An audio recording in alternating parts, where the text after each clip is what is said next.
Welcome everyone to another episode of the Definitive Crusade. I'm your host, joining the machine Hughes, and joining me, as always, it's Random Dude Josh and our new partner in crusading. It's Matthew. Matthew, how's it going, Josh?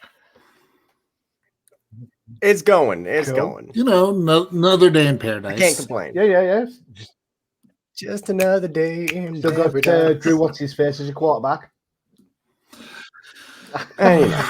Well, I don't know. We did just we made some trades, and now there's talk of potentially Aaron Rodgers coming. So Shut up. There's no way Aaron Rodgers is leaving Green Bay. oh, dude, no, he is pissed at the Packers. Why? He's just not happy with them, and so he's looking for a trade, and the Broncos are. That's been the big news, that the Broncos are pursuing Aaron Rodgers. But that's all right. Here's what will happen. If I realize, it's our football tangent, and I'm okay with it. Me too. If the Broncos sign Aaron Rodgers, which would be fantastic, they actually get a fantastic offense going, beef up the defense, and actually win the Super Bowl, then, as in Broncos fashion, Aaron Rodgers will then retire on top, and we'll be back to here we are. But Denver's got less receiving talent than Green Bay.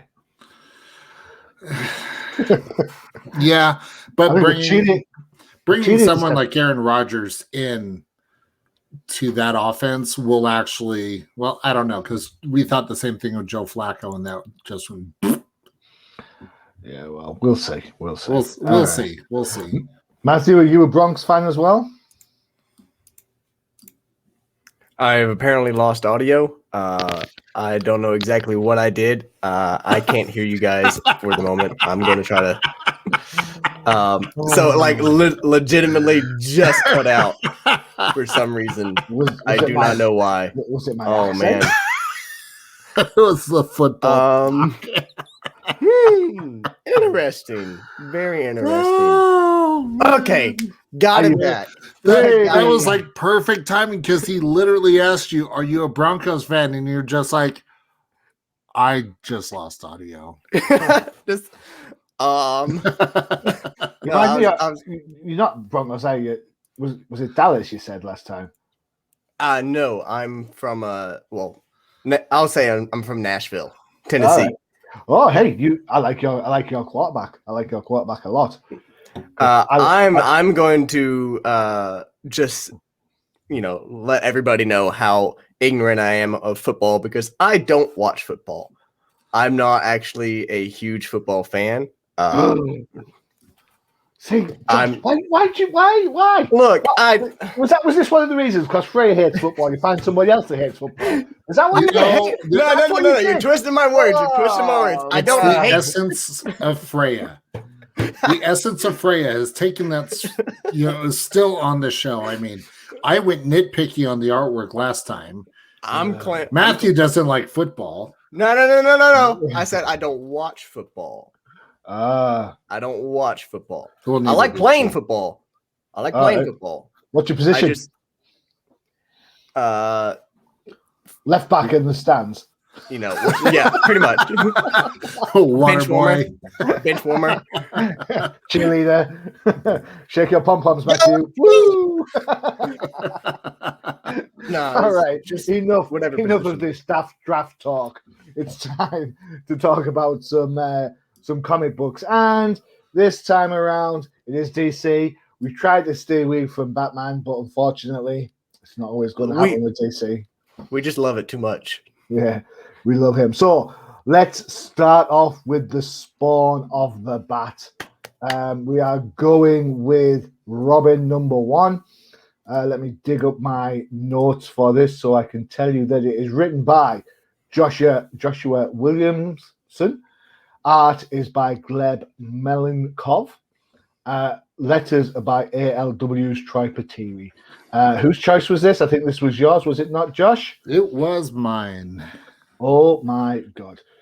All right. Okay, cool. Start us off. All right. So we start off with Batman having his monologue about Damian, and I want to make sure that everyone understands that as it stands right now, Damian is Robin. So it's not mixing everything up and going back to Tim Drake. As much as we would like Tim Drake to be the main Robin, not going to happen. But Damian he's on a mission. He's still pissed and upset over the death of Alfred, rightfully so. I mean, Bane did choose to murder Alfred in front of Damian instead of Bruce. But that's neither here nor there. The weird thing that I had with this book, if I wanted to have a mix of Spider-Man and Mortal Kombat, I would have gone elsewhere. But this book kind of had that feel. I mean, Robin ends up going to fight in this giant tournament. What an ironic, sense of timing. At the same time that the new Mortal Kombat movie comes out, which that was a disappointment in itself. So here I am facing another tournament that was also very odd. But that being said, I did enjoy seeing Robin's his attitude really come out. I think they've done a really good job portraying that anger that Damian has, and his, but at the same time his determination to come out on top. But I don't know about you guys, but totally had a Mortal Kombat feel. All right, okay. Get over here. Matthew, take it away. What did you think? So Josh said he didn't really, well, I don't want to say he didn't really like it. He did say he enjoyed it. It let him down. I was enthralled from the moment I picked it up because personally, I love tournament stuff.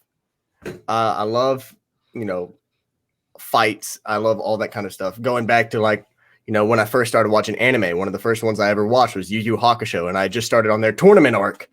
And I love it. This one was a little weird because, I didn't know who this character was until he revealed himself to be King Snake. And I was like, okay. And I went and looked him up and found out a little bit more about him. But it's a bit Robin history in King Snake. It was just weird for, the first issue of this to introduce a character that, I personally was not familiar with. I don't know. Veteran readers may be more familiar with him than I would be. Well, it just seems that as you've got an old timer on the show. Yeah, I did say veteran for a reason. I was trying to stay away from old. Let's give a quick round of King Snake was the big bad of the very first Robin solo book, which was Robin #1 featuring Tim Drake. Tim Drake went on his little merry way across Europe trying to learn how to become Robin. Got mixed up with the CIA agent, mixed up with Lady Shiva. King Snake was in there. That's when he left because Asbat was just going batshit crazy. Well, actually, no. I'm sorry to correct you. Bruce sent Tim Drake on his way to a monastery to learn some hockey some kung fu. Yeah. And that's pretty much the Robin main series that kind of diverged a little bit when Robin got kicked out of the Batcave by Asbats. But the first series, it was very much a choice by Bruce. It's funny because the whole thing, we talk about Damian being a bit of a dick, but when you look back at Tim Drake, gets sent to Europe by Bruce. He then tangles with the Joker when he's told not to, and then he flies in Bruce's face again when he teams up with the Huntress in the third one. So, Tim Drake's got a bit of a bad attitude. But there you go. History lesson, old-timer style. Boom. And that's something else about this. So my familiarity with Damian is he's super angry, super edgy all the time. He was raised by assassins to kill, and he's then told he's the son of Batman. He goes to fight underneath Batman and is told not to kill. And that's something I enjoyed about this, because we see a difference in his fighting style now. He doesn't give a shit. He's like, I will, he's going to go no holds barred. Well, and this in particular, it's showing him not fighting lethally. He's fighting to knock out his opponent. And as we kind of see towards the end of the comic, I don't want to, spoil too much anything, but that ends up coming back to bite him in the butt a little bit. Punch him in the heart, one of the two, right? Right. and that was something else. The way they ended it, I immediately was like, "Oh, next chapter! Oh no, there's no more chapters." And so I immediately wanted to pick it back up and continue reading to see what happens. But the question is this reality? Well, he does go to a place called Lazarus Island, and we all know or are familiar with the Lazarus Pit. Well, Lazarus Island. Okay, yeah, you're right. Yeah, so we all are familiar with the Lazarus Pits because, they revived my boy, Jason Todd. His face immediately just... Oh, dear God. Josh is on thin water. Just saying. Something to stay nice, dude. Stay nice. What? Let's see what the problem is. But any DC fan that's been around for a while knows about the Lazarus Pits. Ra's al Ghul or Ra's al Ghul, however you want to pronounce it. We know about it, and so I have a feeling that the name is going to play a big part in the next upcoming stories. Also, can we talk a moment about this comment? He says, "Can you zoom in on that?" Yeah, the nice copyright infringement. That small little fourth wall break. Oh. Just the name's Respawn. I'm the reason you're going to regret coming here. But he's blatantly Deadpool and Slade Wilson in one. Or it's see, I read that as a nod towards Deathstroke, just Deathstroke. Because of the pattern on the mask. Mm-hmm. I didn't think of the fourth wall thing. So there you go. I mean, with Respawn being younger, it can be taken both ways. And of course, the thing that kind of threw me was the panel before. You've got Ravager, so it's like what? Mm-hmm. But yeah, I do like the design of Robin's costume in this. I like black and red, the black and the red. Yeah, it's a nice mix-up. Okay. Well. Are you happy with that? Are you happy with that, Matthew? Any more to add before I jump in? You can go ahead, take the wheel. Cheers, man. I have to say that I am absolutely firmly in Matthew's court on this one. This book was an absolute joy to read from page 1 all the way through. I didn't see the ending coming. It's funny because I'm not a big fan of Joshua Williamson's stuff on Flash. I've said that before. But here it seems to work. It's got Josh, you mentioned Mortal Kombat. To me, this felt more like Game of Death. The Bruce Lee movie? Yeah. Yeah. So again, probably a little bit of my old timerness coming out on that one, I'm afraid. But a tinge, a little bit. A little bit. Yeah, that's 6 inches, he told me. What I will say. Oh dear God, what have I done? Yeah, so on that note, I will say that I have to give a big shout out to Gleb Melnikov on art. I saw his work on the Angel book for Boom Studios, and I thought it was great there. To see him come more mainstream and put like a design on here, the movement of the fight scenes in the first few pages, great. Batman looks absolutely fantastic. I love the little manga touches because he's reading manga. Yeah, he's reading the comic. But question for you then, before we get like too caught up on this, the book's out now. All right, so it came out last week, so you should have read it by now. So I've got a quick question to ask: Is Damian Wayne the most killed Robin since Jason Todd? Yeah, because he's already died once already. So yeah. But no, it's. I think this is a really good book. It'll be interesting to see how they inevitably bring him back from the injury, shall we say, the injury that he suffers in this book. But we'll see how it goes. And I really like the internal Alfred that he has. Yeah, that's a good shout as well. It's an absolute good shout. It's interesting to see how the different back characters have a different interpretation of Alfred. Yeah, because we've seen him pop up in Nightwing. I think he popped up in Nightwing 78 for a bit. Bruce is talking to him in the last Batman book we looked at, Batman the Detective.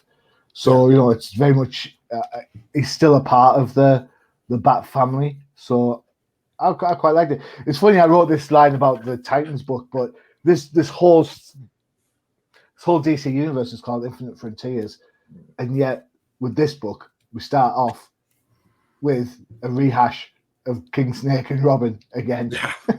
Like, all that infiniteness, and we're going back to the original. Okay, cool. But no, generally speaking, this was a really good book, and I kind of agree with Matthew on this one.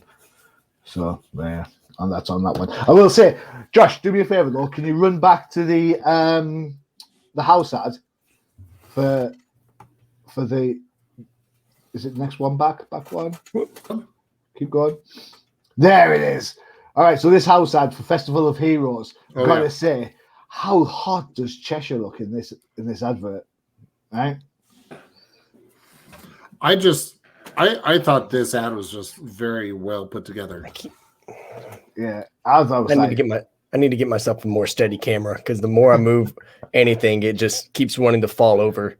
I know it's video taboo touching the camera while it's rolling, but it bothers me so much.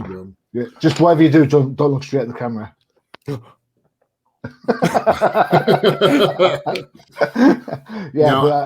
I like the variety of the heroes that they have. I mean, we're getting not only Batwoman, we're getting a Lantern in there too.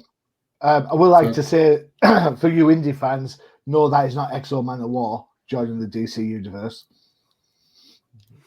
It is the Atom. Go figure. Yeah, I feel like if Exo Man of War was brought in, the character would get ruined. But that's just my indie side. Okay, cool, excellent. Okay, so 1 down, 2 to go. Who will survive in the tournament of comic books? Robin makes a strong case for comic of the Not week. Robin. Don't. Spoilers.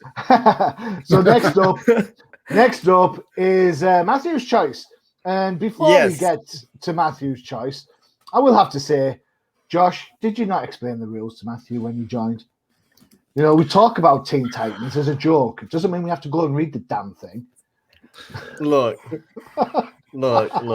I explained that it's open.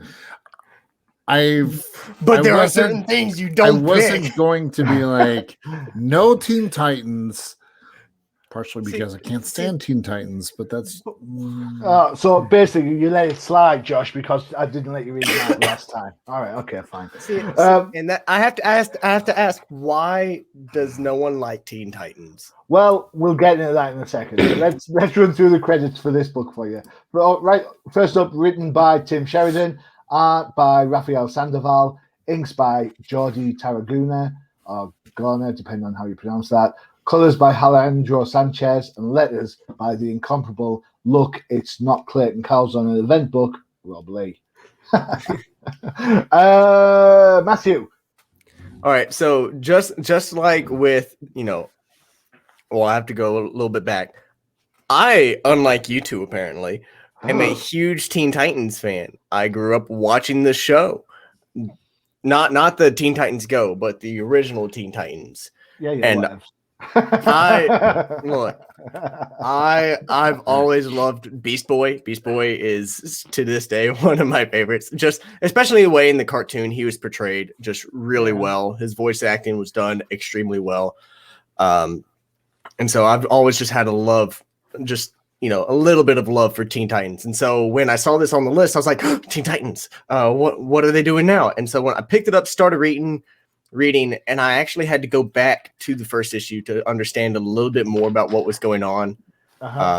So basically the original Titans, Dick Grayson, which is Nightwing, Starfire, Beast Boy, Cyborg, Raven, they started this academy to help train upcoming heroes in how to, fight crime, how to survive, and do all those kinds of things, all the while maintaining their, schooling and teaching. Like Cyborg teaches home ec, which is hilarious. So I had to go back, and it starts off with the first issue, which more than likely has been read by a lot of our viewers by now because it was the first issue. This is the second. It starts out with Nightwing introducing all the new students to the academy, and then they go into someone asks about Red X specifically, and he explains to them what Red X is, and that's kind of what the main story kind of branches into. It revolves around the Red X storyline, as we can see just from the artwork on the front cover of this one. It's definitely heading into that direction. Kind of like how a lot of people nowadays, with the release of the Joker movie, him basically rising up against, societal standards and all that kind of stuff. These students kind of see Red X in the same way, whereas, it's a dark spot on Nightwing's life. And he tries to explain that. He says, it was a dark part of my life. This is what happens when you let go of your morals, of when you forget that you have friends, and yada, yada, yada. They don't understand that. They just see him as a powerful figure. And so they kind of look up to Red X, and or at least a few of them do. I'm not going to say all the students, but a few of them do. And so it goes in the storyline. If you go to the first page, it starts off with a scene of, a girl in a wheelchair getting knocked down by someone in the Red X outfit. This person, I believe, is nicknamed to be Bolt. Yep. If I remember correctly. Yep. She's the speedster of the team, or the new speedster of the team, I should say. She's a speed sprinter, as how Cyborg put it. She can use the Speed Force for short bursts of time. And basically Red X is talking to her, and then he goes back into the academy scene.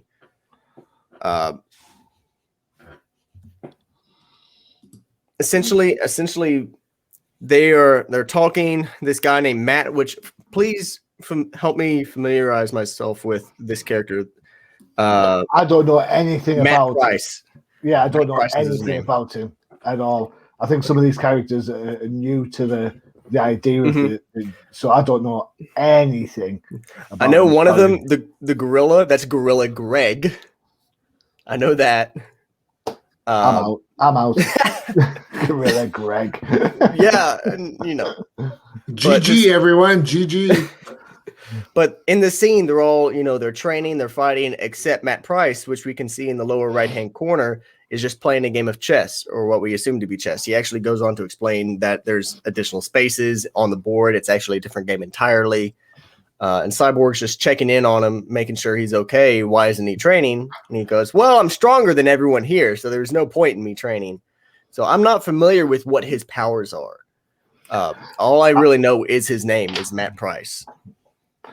I am unsure too, but never mind. Let's have a quick. We'll have a quick Google whilst you're going through this. Yeah. Okay. Yeah. Go ahead. But yeah, Cyborg talks to him about training and whatnot. There's a nice little homey moment where Cyborg's playing the teacher role, or being a mentor to Matt Price, talking about how he loves a good background story, and Matt Price is like, I actually don't have one. I remember waking up on an aircraft carrier. They saying I fell from the sky, and if they hadn't been there to fish me out of the water, he wouldn't be here today. And the only reason he's named Matt Price is because he remembers it from a poem or a song lyric. And so he just kind of took the name, kind of like in John Hancock, where they asked him for his John Hancock. And so he's like, oh, that must be my name. That's the same situation with this character right here. He just kind of took a name, but he remembers nothing. And so he goes on, talks about, training and all that. And it's a nice little, I really love the, what's the word I'm looking for? I can't remember the word because brain no do good. Basically, I love the contrast, of, us seeing Teen Titans, most of them always fighting, and whatnot, good versus evil. I like seeing them in that teaching role, that mentor role, and, trying to help the kids, such as Matt Price, who remember nothing, become better or better themselves. And that's something I really liked about the Academy, is seeing all these beloved characters that I grew up watching, as a crime fighting group, fighting villains, basically being mentors to these kids to help them become what they were, what they can be. All right.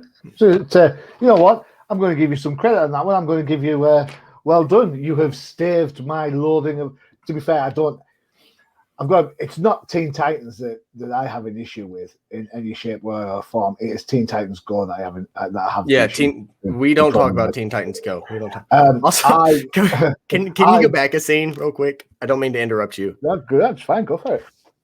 Also, I ship Corey and Grayson always, and so seeing them in their relationship just makes me all bubbly inside. Again, I can't disagree with you on that one. To be fair, I really can't. I think Dick works better with Corey than he does with Barbara. Definitely, and that actually plays in the scene where he has to go back to Bloodhaven, and Starfire's like, to Barbara. He's like, no, it's not like that. And she's like, sure, yeah, whatever. Yeah, whatevs, dude. No, so I actually own the last season version series, whatever, Teen Titans, just before the whole source wall fell down and the book got really daft. So I've got a lot of love for some of these characters. Josh, what's your thoughts on the Academy? I feel like we've seen this sort of thing before. Superheroes training new superheroes. It's called X-Men. Yeah. This book definitely had that X-Men feel. At least to me, it did.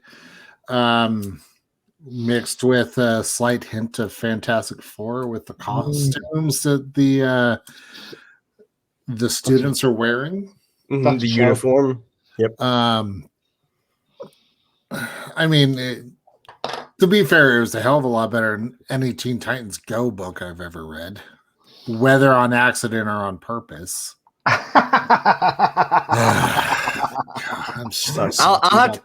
have to give you that. Teen Titans Go, I cannot stand. So to provide some background on why Teen Titans Go and I are not besties in any way, shape, or form. On a previous episode of Definitive Crusade, Freya had picked a Teen Titans book, but didn't specify specifically which one, or I misread it, whatever the case may be. So I accidentally... I know I read the right one. And Freya read the Not everything's about the machine, Johnny. God. Just saying. So I accidentally read Teen Titans Go, and I was so pissed about it when I realized I had read the wrong book. And so anytime Teen Titans is mentioned, it's kind of a jab in the ribs, like, read the right one. Like that stick, just stick in the wound. I didn't mean to cheat on you, sweetheart. I just tripped and fell. Yeah. All right. Whatever. Yeah. They didn't push me down the stairs. I tripped and fell into the doorknob. That's what happened. I don't. But so back to Teen Titans Academy. The one thing I did like, the art in this was fantastic. Yes. I thought definitely. Character design was great. I really like the use of the light sources in this.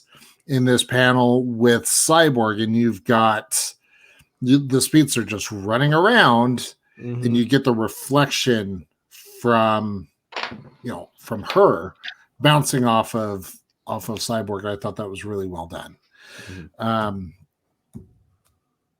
I feel like this sort of thing, Teen Titans Academy, would be better if it was turned into some sort of streaming show that is geared towards teenagers.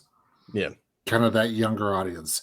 If they did that, great. This works out perfect. Not really my thing.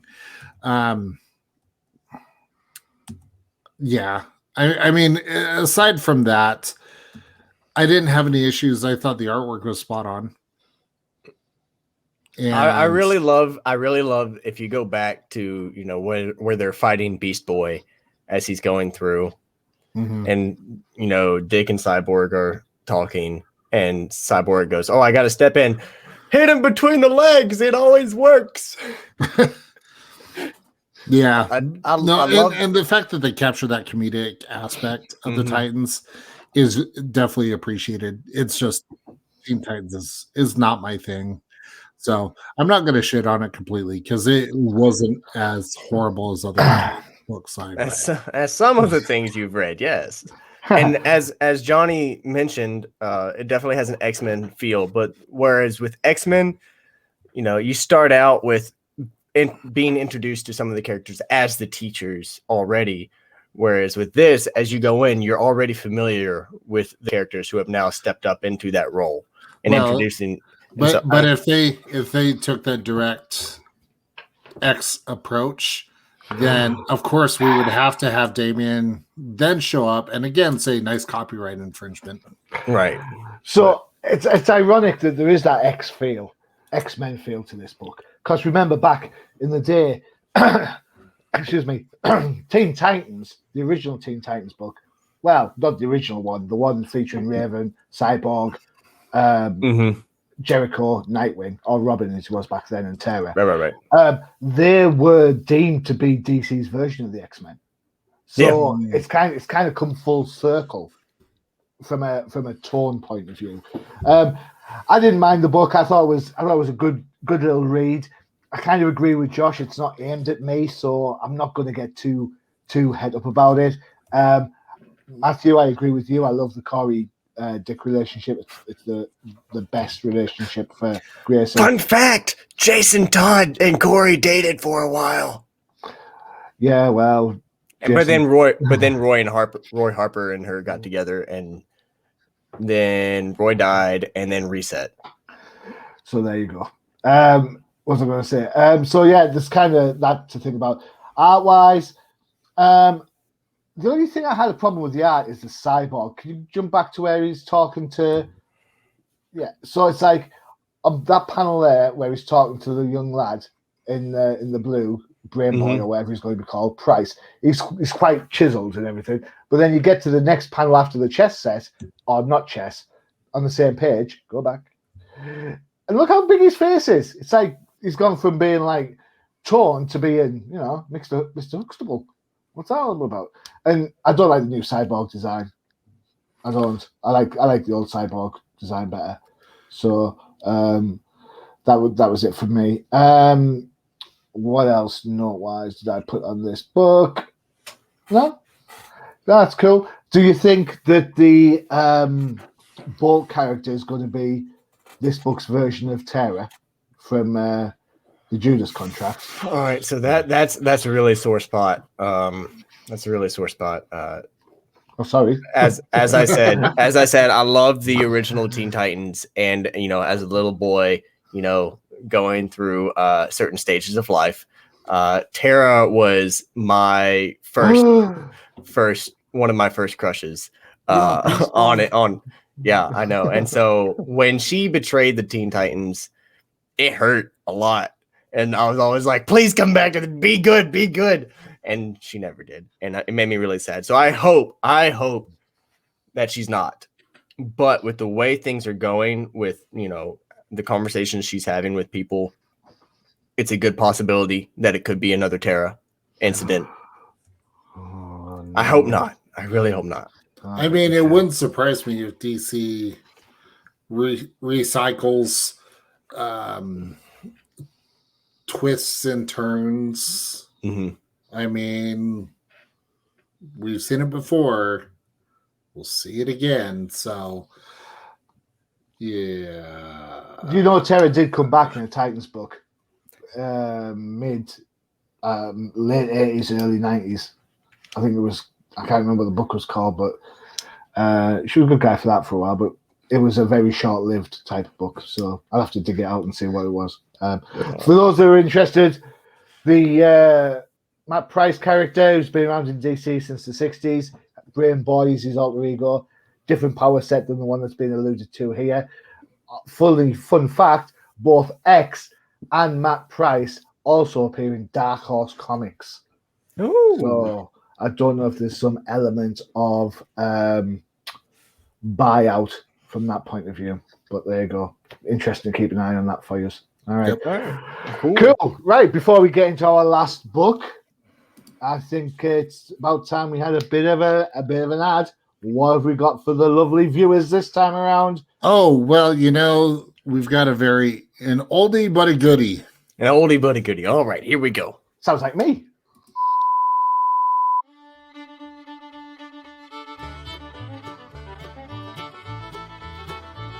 Do you want to find out what makes the professor do his happy dance? Check out the Old Timers Comic Book Show, only on the UCPN. He dances every time. Every time. Fantastic. He does best. He dances. He loves his old books as the professor. All right. Okay. So we've kept relatively bat free. Robin gave us a bit of a swerve there. We've had bad characters. Yeah. Not a lot of bat in the Teen Titans at the moment, although of course Nightwing. So I guess it's about time. Let's go, Detective 1035. I don't like the way you said that. All right, okay, so we're going to do the credits for the main story first. So this is written by Mariko Tamaki, art by Dan Mora, colors by the person who I think is probably the best colorer in the business right now in Jordi Belair, and letters by a letter who's absolutely making a fantastic name for herself at the minute. It's Adita Bidika, who I think has just been doing some great work. The second part of this book's a Huntress book, a Huntress story. So you've got Mariko Tamaki back as writer, you've got Clayton Henry as artist, colours by Jordi Belair again, and Adita Bidika is there again for letters. Well, I know why I picked this book, so I'll save that till the end. But Matthew, what do you think of Detective 1035? So just like with Robin, as soon as I picked it up, I was enthralled. I was wanting to read it end to end. And it's kind of like what I said in our previous episode, where I was looking for the last pick that you had to be more of the, or maybe it was Josh's pick, but whichever one, it going back to the detective days of Batman, not really crime fighting, but problem solving. Yeah. And crime solving. And so that's what I was looking for when I picked this up, and it delivered. I was all for it. It starts off. Well, I'll let you do the book explaining. No, you go for it. I'm all okay. Right.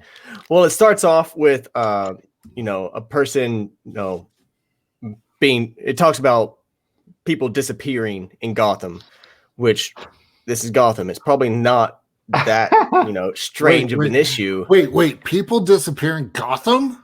What? I've never heard of such a thing. I could understand if it was like Metropolis, but Gotham? Never. Central City, I mean. Yeah. Metrocity. Yeah, But, it starts off with them talking about missing people in Gotham, and Batman's essentially trying to find one, especially this specific lady by the name of Amber.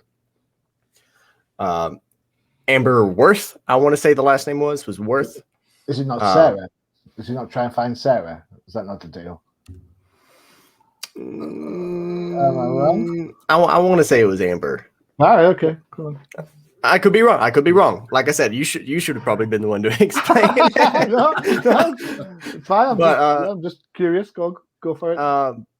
But it was, he's problem solving, and it doesn't really include many of his sidekicks. Like, Batman always has his Robin or his Alfred or any of his other Bat family, but instead it's focusing mostly on Batman himself. And even Commissioner Gordon isn't in this.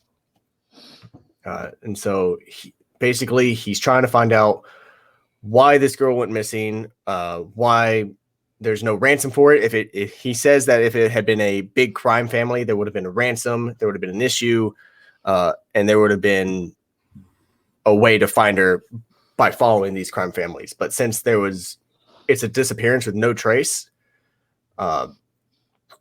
he doesn't know why she disappeared. And so he's going through finding clues, and eventually finds her.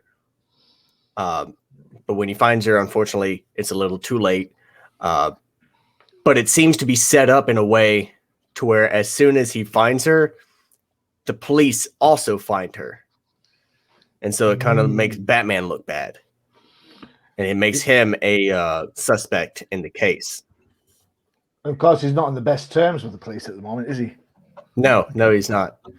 He is vigilante, and so what? They're trying to bring him into vigilante? What? Man, we're going all in for the sarcasm today, aren't we? No. What? I'm always serious. I'm Batman. Why so serious? Why so serious? Let her go. Poor choice of words. Yeah. Yeah. Great performance. Definitely. It really does. Heath Ledger was amazing. Unfortunately, we all know how it ended for him, but we're not here to talk about Heath Ledger. We're here to talk about this book, this comic. Okay. Go on, bring us back on track. Sorry. Artwork is really well done.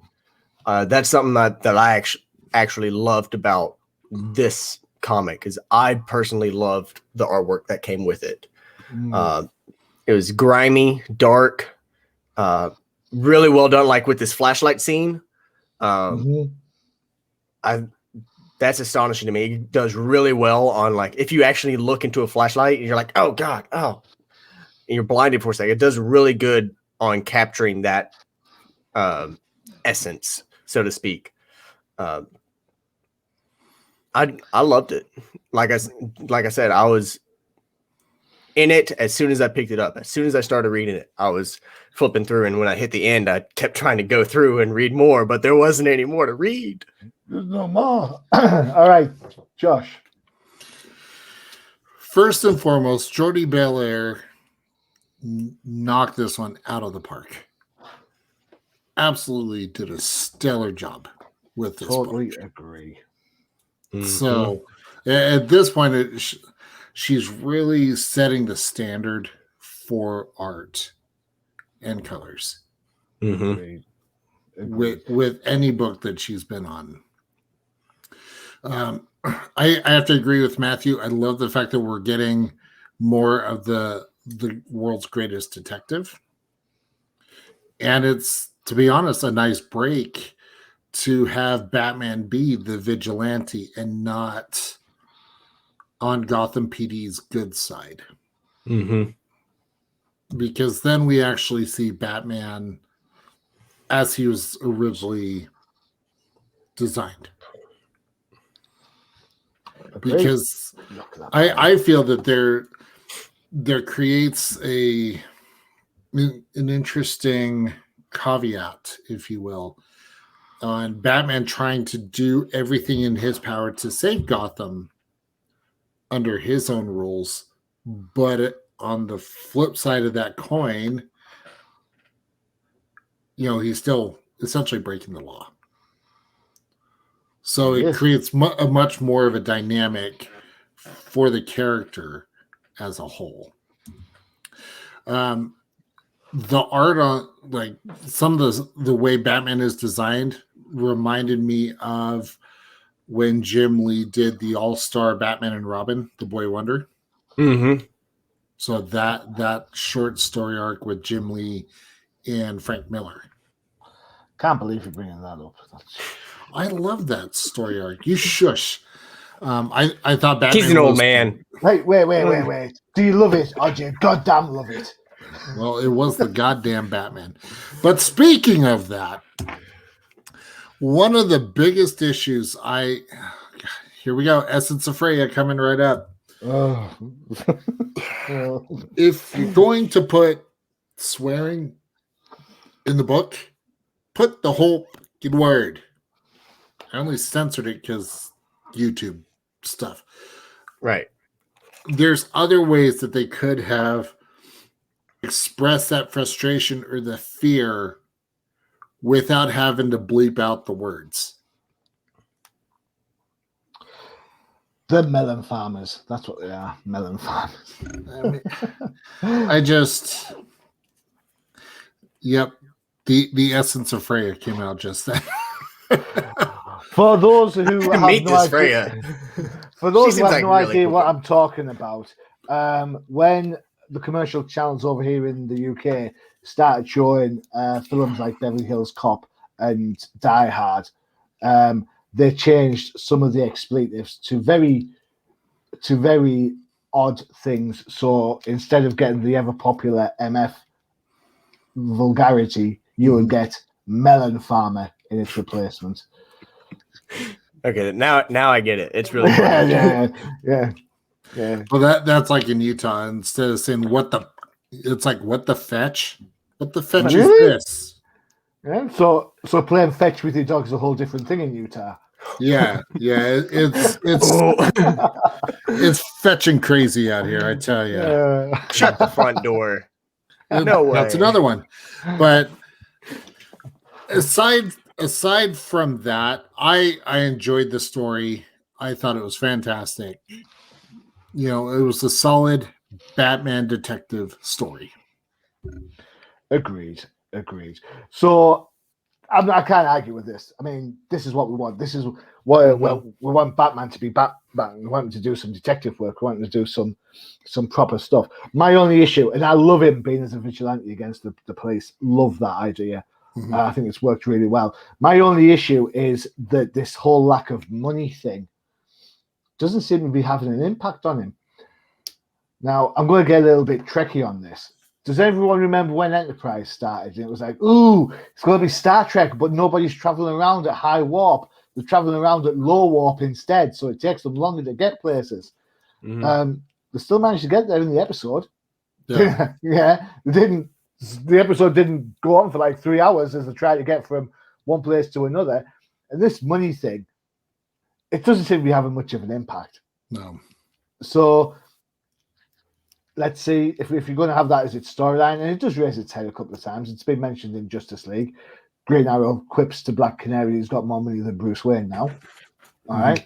Which is ironic considering in his own book he lost it all to the Ninth Circle. So, you know, if you're going to put something like that, make it stick. Right.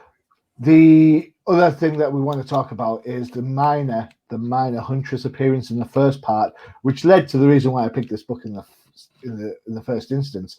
We just talked about Huntress's first appearances on the Old Timers. So what better, you know, DC are listening to us by putting her out in a new book. Isn't that good? Well done, DC. Yay. So Huntress, are we Huntress fans?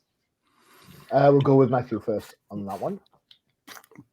I don't know much about Huntress. Just from reading what little I know about her, I like the character. She's definitely an anti-hero.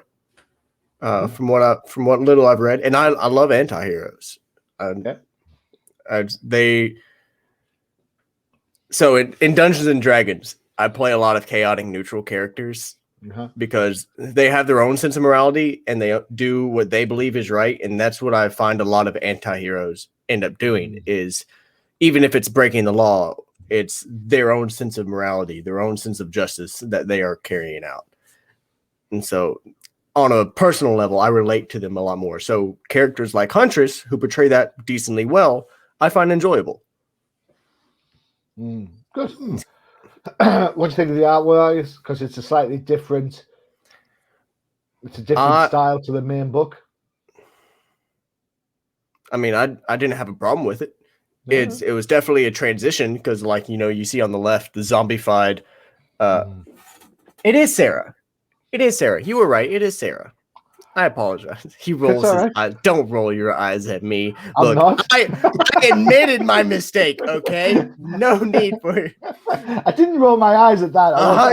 Yeah. I didn't. I'm looking at the. I'm reading the book as we're talking. Sure. So honestly, I didn't. I was happy to let it go. I was happy to let it go. Okay. But I'll admit my mistake. It was Sarah, not Amber. I apologize. Where did I get Amber from? I don't know.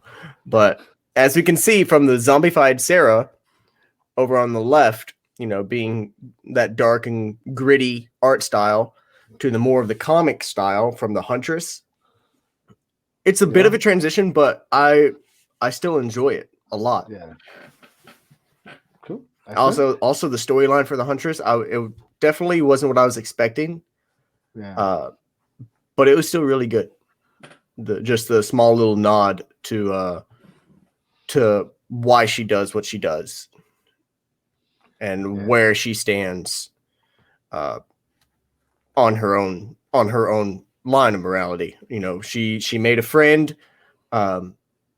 She had an argument and the friend died before she could apologize. And so that's why she kind of stands alone. Yeah. And so I think it was a really well done story.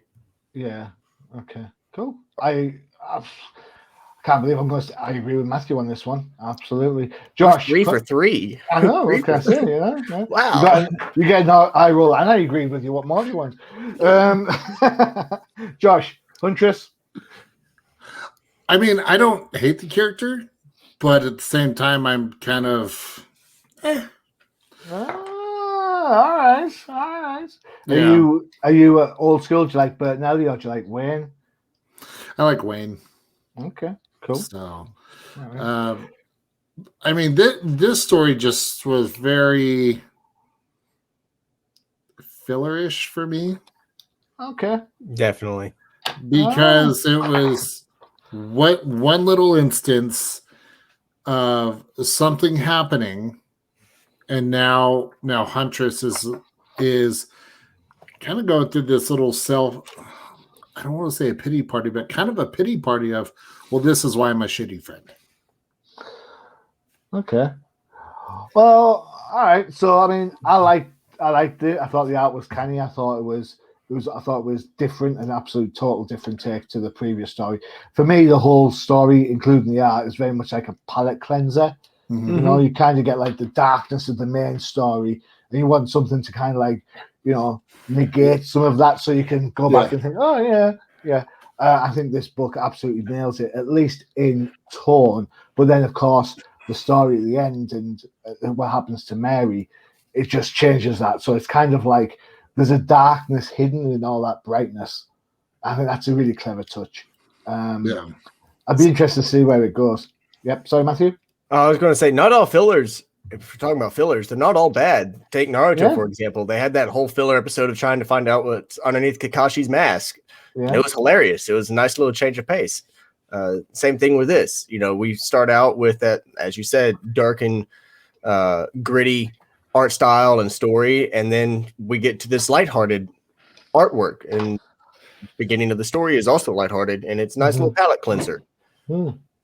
Cool, excellent. I think there's some legs and some longevity in the Huntress character. I'd like to see more of her around in regular comic books. I'd like to see more of her legs. I got him. Oh my god. Fair enough, fair point. I'm a single man. Don't judge me. I'm not. Hey, no. I put in fishnets. I'm sold. But no, I thought it's an interesting take, and you know what? I know the books are more expensive now because you're getting the 2-for-1. I think if the second bit is as good as the Huntress bit in this, I don't mind that.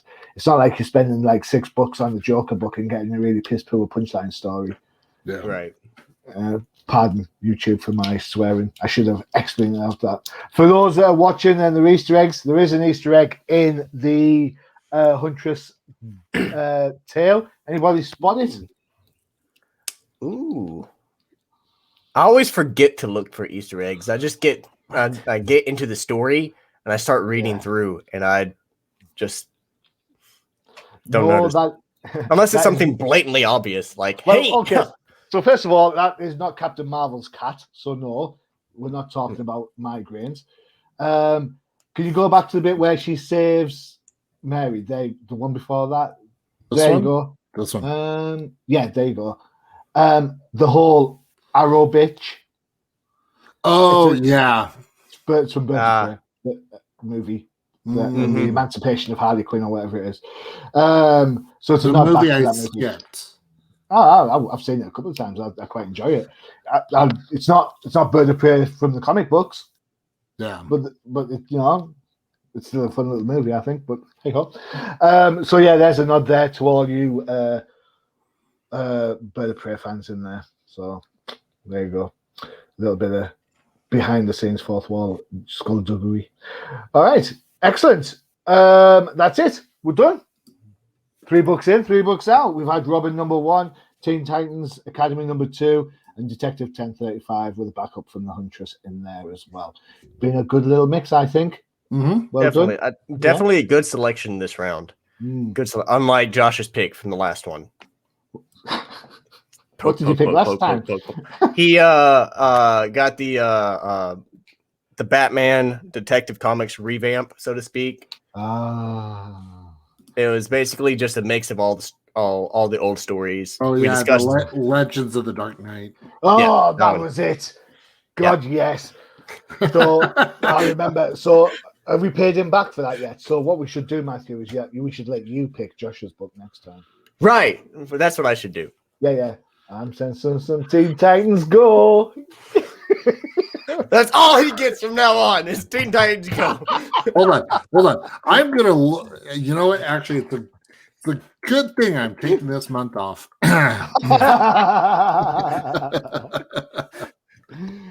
Son of a. We'll just have to wait till August. Yeah, well, we might. August. Cape. Okay. Don't worry, the trade paperback will be out by then. Right. All right, guys, don't forget to check out the UCPN for all your favorite shows, including the now live Flipside Focuses with Josh. Josh, you Flipside. Good time last time. Yeah, that was a fantastic episode with special guest Tom Payer, the editor-in-chief of Ahoy Comics, where we had a blast, an absolute blast, talking about Penultimal Man and the Wrong Earth and just everything Ahoy Comics is doing. So check it out. Yeah, the guy is a true gent, an absolute gentleman, and he's been in the industry for years, so he's got lots to say about, Marvel, migraines, DC, and everything in between. And of course, the Old Timers Comic Book Show, where the hosts aren't old, but the comic books most certainly are. And our sister show for the mainstream, the No Prize Podcast. There you go. Yeah. Matthew, you're in another pod as well with us, aren't you? What's yours? Yes, the Jank Think Tank, where we discuss all things magic and jank combos. I believe Josh and I will actually be doing something a little bit later today for that. Hopefully streaming some gameplay and doing a fun little take on that. So make sure you guys check out the live stream, and when we upload the video, make sure to check out the YouTube channel. It's the Jank Think Tank. Let us know if you like that content. We'll continue doing it as long as you guys keep liking it. So. I liked Josh's picture the other day on Twitter. Nice little deck pick. Oh yeah, the unsolicited deck pick. Yeah, that was quite funny. Made me laugh, made me giggle. Okay. All right, that's it then. So from the guys on the Crusade, this is Johnny the Machine Hughes saying adios.